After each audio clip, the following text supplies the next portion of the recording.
what would you do if you weren't afraid? And I love thinking about that when I'm thinking about big life decisions. Like, what would I do if I weren't afraid? And it's usually like the big one, the bigger thing that I really want to do, but I'm afraid to do it. It's like, that's what I should do. I will never wish for fewer epic stories at the end of my life. And I've never regretted failures. I've always regretted things that I didn't try. And so just along those lines of trying to create more bias internally towards action rather than inaction, and normalizing consequences of failure as we said earlier, win or learn. Most times we catastrophize any failure to death, right? Which is like, I'm gonna fail, I'm gonna lose all my money, I'm gonna be homeless, no one's gonna talk to me, and I'm gonna die. Fear is a mile wide and an inch deep. And so it looks like this ocean that you're gonna step into and drown. But as soon as you step into it, you realize it was not that deep at all, and you can keep walking through it. And I just love that visual, because a lot of times when it's like we have this anxiety around this big decision we have to make, if you actually take the step and realize that it's not death, you're not gonna drown immediately. There's plenty of other steps you can take from there, even if you get a little wet. Do you know what the number one fear is for human beings? All over the earth, the number one fear is that they're not enough. How does it feel like if you're not enough for the one you crave and love? It's devastating, is it not?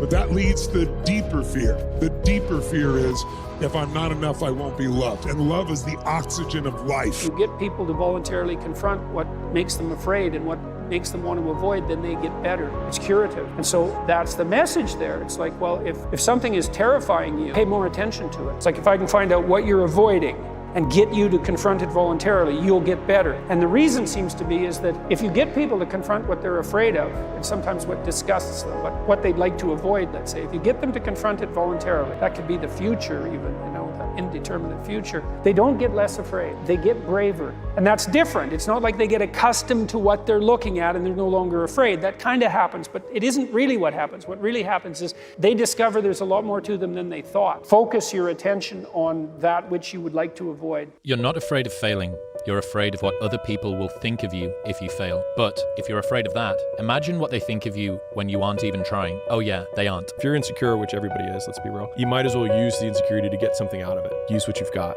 And so a lot of people think that they need to fix their conditions in order to get like the perfect conditions before they start. But the perfect condition is whatever one you're in, because it gives you whatever assets you have. That's the cards that you're dealt. And so you just play the hand. And a lot of people have great cards. It's like, man, I'm so afraid of, it's like, use it. It's like, I have nothing. It makes you very dangerous because you have nothing to lose. The way that fear shows up in most people's lives is in the form of anxiety. So that original fear that's meant to result in a cry for help now becomes chronic anxiety. So fear, not dealt with, gets ingrained as anxiety. It's no longer about anything specific. It's just being in the world is a source of fear, which it shouldn't be. What should result in a cry for help externally becomes a perpetual cry internally. You've lived a life dominated by doubt and fear. How do you step into bravery? Step. That's how you step into bravery. Step. Take the step. Step aggressively towards your fear.